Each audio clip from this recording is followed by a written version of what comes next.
Hello, my beautiful sunshines. Welcome back. Today we are going to be reading chapter 3 called Under Ember. This chapter is going to be from Dune's point of view. So here we go. That morning, Dune had arrived at Pipeworks, full of anticipation. This was the world of serious work, at last, where he would get the chance to do something useful. What he'd learned in school, and from his father, and from his own investigations, he could put it all to good purpose now. He pushed open the heavy Pipeworks door and stepped inside. The air smelled strongly of dampness and moldy rubber, which seemed to him a pleasant and interesting smell. He strode up a hallway where yellow slickers hung from pegs on the walls. At the end of the hallway was a room full of people, some of them sitting on benches and pulling on knee-high rubber boots, some struggling into their slickers, some buckling on tool belts. A raucous clamor filled the room. Dune watched from the doorway, eager to join in, but not sure what to do. After a moment, a man emerged from the throng. He thrust out a hand. "Lister Monk, Pipeworks director," he said. "You're the new boy, right? What size feet do you have? Large? Medium? Small?" "Medium," Dune said, and Lister found him a slicker and a pair of boots. The boots were so ancient that their green rubber was cracked all over, and as if covered with spider webs. He gave Dune a tool belt too, in which were wrenches and hammers, spools of wire and tape, and tubes of some sort of black goop. "You'll be in Tunnel 97 today," said Lister. "Arlen Fraun will go down with you and show you what to do." He pointed to a short, delicate-looking girl with a white blonde braid down her back. "She may not look like an expert, but she is." Dune buckled his tool belt around his waist and put on his slicker, which for some reason smelled like sweaty feet. "This way," said Arlen, without saying hello or smiling. She wove through a crowd of workers to a door marked stairway and opened it. Stone steps led so far down that Dune couldn't see the end of them. On either side was a sheer wall of dark reddish stone, glistening with dampness. There was no railing. Along the ceiling ran a single wire from which a light bulb hung every few yards. Water stood in shallow pools on each stair, in the hollow worn into the stones by years of footsteps. They started down. Dune concentrated on his feet. The clumsy boots made it hard not to stumble. As they went deeper, he began to hear a low roar. So low, he seemed to hear it more in his stomach than in his ears. It grew louder and louder. Was it a machine of some kind? Maybe the generator? The stairway came to an end at a door marked Main Tunnel. Arlen opened it, and as they stepped through, Dune realized that the sound he had been hearing wasn't a machine. It was the river. He stood still staring. Like most people, he had never really been sure what a river was. Just that it was water that somehow flowed on its own. He'd imagined it would be like the clear, narrow stream that came out of a kitchen faucet, only bigger and horizontal instead of vertical. But this was something entirely different. Not a stream of water, but endless, tons of it, pouring out, wide as the widest street in Ember, churning and dipping and swirling. The rivers roared past, its turbulent surface like black liquid glass, scattered with flecks of light. Dune had never seen anything that moved so fast, and he had never heard such a thunderous, heart-stopping roar. The path they stood on was about 6 feet wide, and ran parallel to the river, for farther than Dune could see in both directions. In the wall along the path were openings that must lead, Dune thought, to the tunnels that branched everywhere below the city. A string of lights in one of the stairways hung high up against the arch ceiling. June knew he was standing beneath the north edge of Ember. In school, you were taught to remember the directions this way. North was the direction of the river, south was the direction of the greenhouses, east was the direction of the school, and west was the direction that was left over, having nothing in particular to make of it. All the pipeworks tunnels branched off from the main tunnel to the south, towards the city. Arlen leaned towards Dune and shouted into his ear. "First, we'll go to the beginning of the river," she said. She led him up the main tunnel for a long way.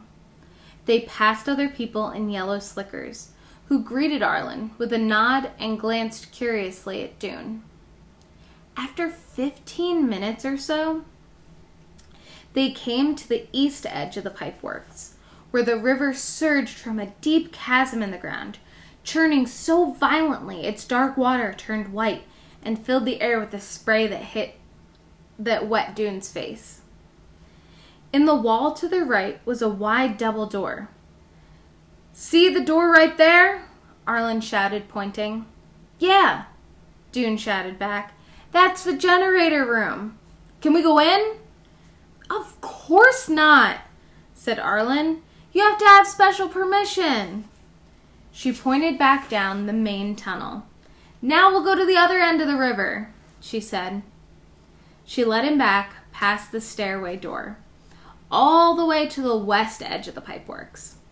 There, the river flowed into a huge opening in the wall and vanished into darkness. "Where does it go?" Dune asked. Arlen just shrugged. "Back in the ground, I guess. Now let's find Tunnel 97 and get to work." "This is the map," she said. "You have one in your pocket, too. You have to use the map to find your way around in here." The map looked to Dune like an immense centipede. The river arched across the top of the page like the centipede's body, and the tunnels dangled down like hundreds of long legs all tangled up together. To get to Tunnel 97, they followed a complicated route through passageways lined with crusty, rusted pipes. They carried water to all the buildings of Ember. Puddles stood on the floor of the tunnel, and water dripped into brown rivulets down the wall. Just as in the main tunnel, there was a string of bulbs along the ceiling that provided dim light. Dune occupied his mind by calculating how far underground he was. From the river to the ceiling of the main tunnel must be 30 feet or so, he thought. Above that were storerooms, which occupied a layer of at least 20 feet high. So that meant he was 50 feet underground. With tons of earth and rock and buildings above him, the thought made him tense up his shoulders. He cast a quick glance upward, as if all the weight might collapse on his head.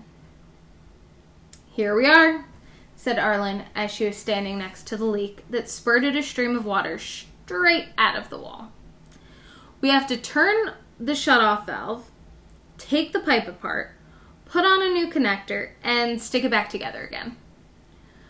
With wrenches, hammers, washers, and black goop, they did this, getting soaked in the process.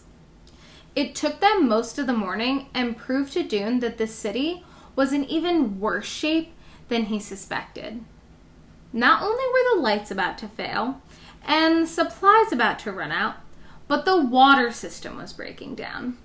The whole city was crumbling, and what was anyone doing about it? When the lunch break came, Arlen took her lunch sack from her pocket in her tool belt and went off to meet some friends a few tunnels away. "You stay right here and wait until I get back," she said as she left. "If you wander around, you'll get lost." But Dune set out as soon as she disappeared. Using his map, he found his way back to the main tunnel, then hurried to the east end. He wasn't going to wait for special permission to see the generator. He was pretty sure he could find a way to get in on his own, and he did. He simply stood by the door and waited for someone to come out. Quite soon, a stout woman carrying a sack a lunch sack, pushed open the door, and walked away. She didn't notice him. Before the door could close again, Dune slipped inside.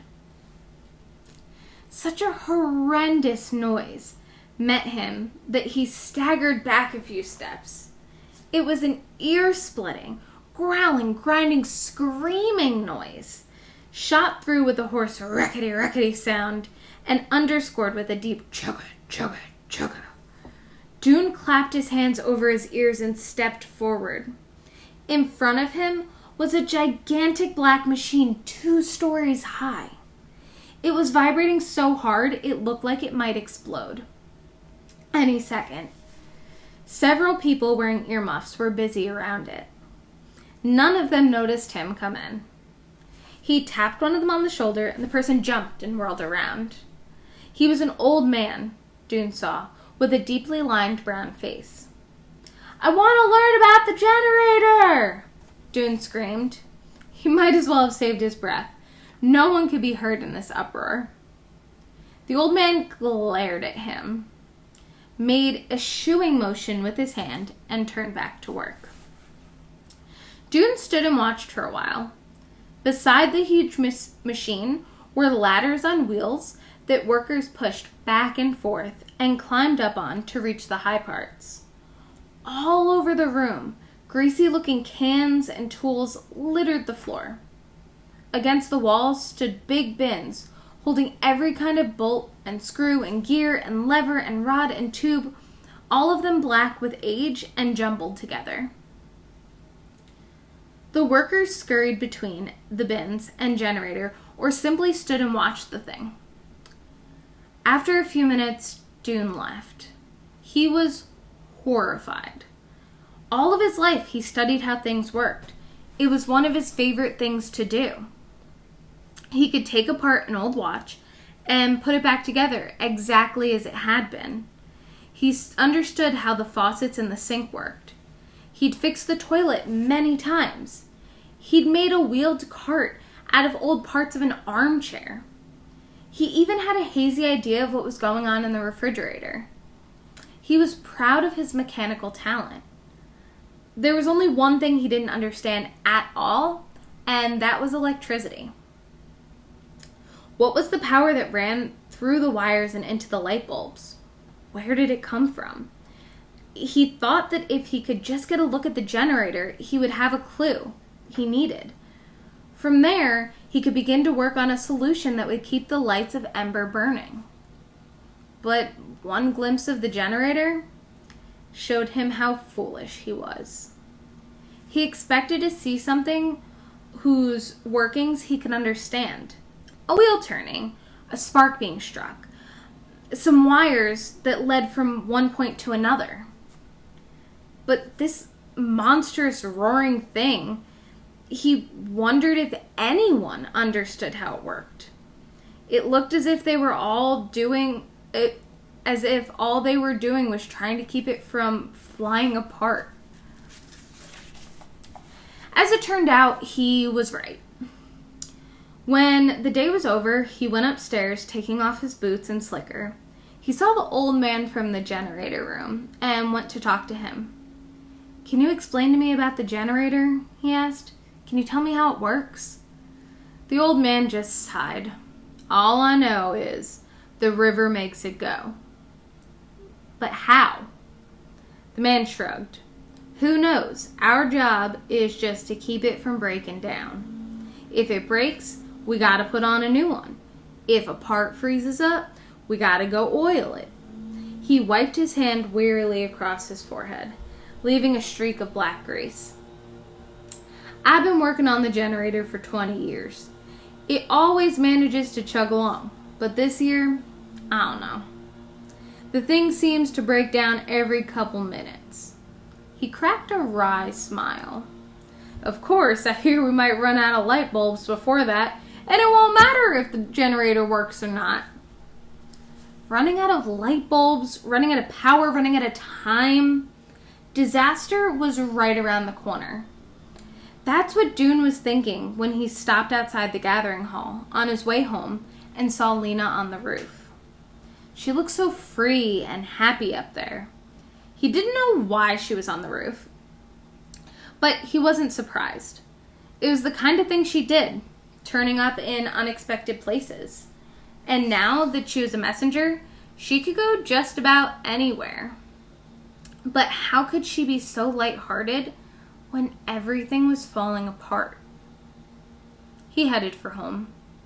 He lived with his father in a 2-bedroom apartment over his father's shop in Greengate Square, the small item shop, which sold things like nails, pins, tacks, clips, springs, jar lids, doorknobs, bits of wire, shards of glass, chunks of wood, and other small things that might be useful in some way. The small item shop had overflowed somewhat into their apartment above. In their front room, where other people might display a nice teapot on the tabletop or a few attractive squashes or tomatoes on a shelf, they had buckets and boxes and baskets full of spare items for the shop.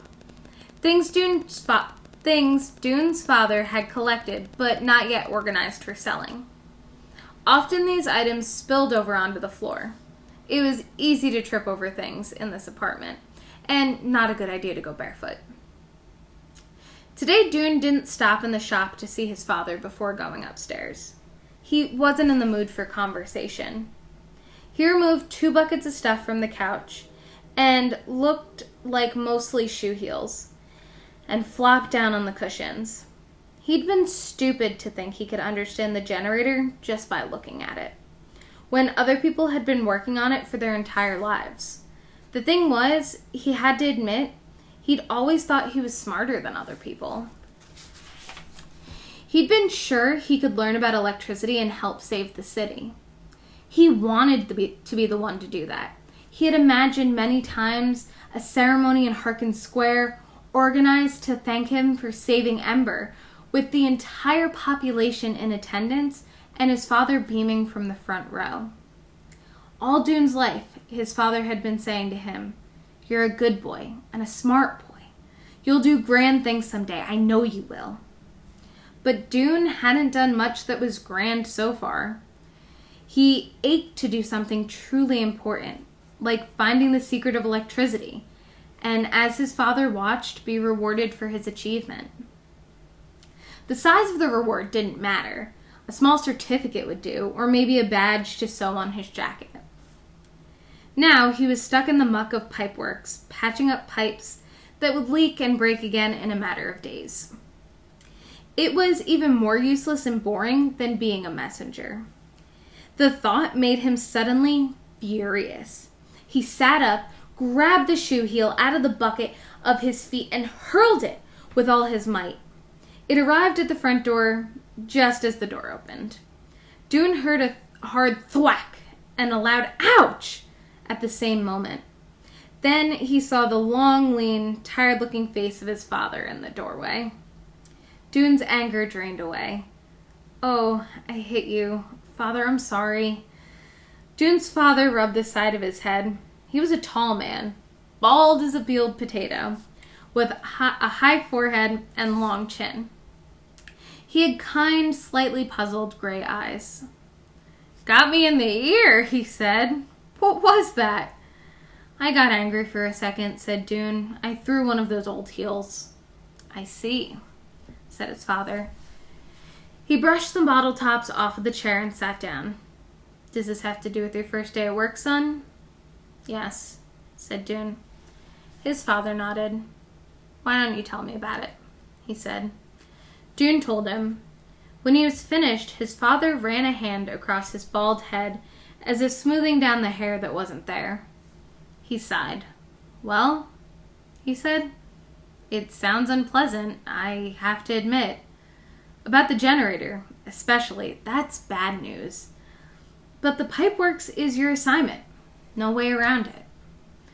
What you get is what you get. What you do with what you get, though, that's the more important point, wouldn't you say?" He looked at Dune and smiled, a bit sadly. "I guess so," Dune said. "But what can I do?" "I don't know," said his father. You'll think of something. You're a clever boy. The main thing is to pay attention. Pay close attention to everything. Notice what no one else notices. Then you'll know what no one else knows. And that's always useful. He took off his coat and hung it from a peg on the wall. "How's the worm?" he asked. "I haven't looked at it yet," said Dune. He went to his room and came out with a small wooden box, covered with an old scarf. He set the box on the table and took the scarf off, and he and his father both bent down to look over inside. A couple of limp cabbage leaves at the bottom of the box. On one of the leaves was a worm about an inch long. A few days before school ended, Dune had found the worm on the underside of a cabbage leaf he had been slicing up for dinner. It was a pale, soft green, velvety smooth all over, with tiny, stubby legs. Dune had always been fascinated with bugs. He wrote down his observations about them in a book he had titled Crawling and Flying Things. Each page of the book was divided lengthwise down the center. On the one side, on the left, he drew his pictures, with a pencil sharpened to a needle point. Moth wings with their branching patterns of veins, spider legs, which had minute hairs and tiny feet like claws, beetles with their feelers and glossy armor. On the right, he wrote what he had observed about the creature. He noted what it ate, where it slept, where it laid its eggs, and if he knew how long it lived. This was difficult with fast-moving creatures like moths and spiders. To learn anything about them, he had to catch what glimpse he could as they lived their lives out in the open. If he put them in a box, they scrambled around for a few days and then died. The worm, though, was different. It seemed perfectly happy to live in a box that Dune had made for it. So far, it only did 3 things: eat, sleep. It looked like sleeping, though Dune couldn't tell if the worm closed its eyes or if it even had eyes, and expelled tiny black poop balls. That's it. "I've had it for 5 days now," Dune said. "It's twice as big as it was when I got it. It's eaten 2 square inches of cabbage leaf." "You're writing this all down?" Dune nodded. "Maybe," said his father, "you'll find some interesting new bugs and pipeworks." "Maybe," Dune said. But to himself, he said, "No, that's not enough. I can't go plodding around the pipeworks, stopping up leaks, looking for bugs, and pretending there's no emergency. I have to find something important down there. Something that's going to help. I have to. I just have to." That's the end of chapter 3. Check back for chapter 4. It'll be on my YouTube channel. Subscribe down below. Hit that bell notification to get notified. Have a good day. Be good people. Make good choices, everyone. Goodbye.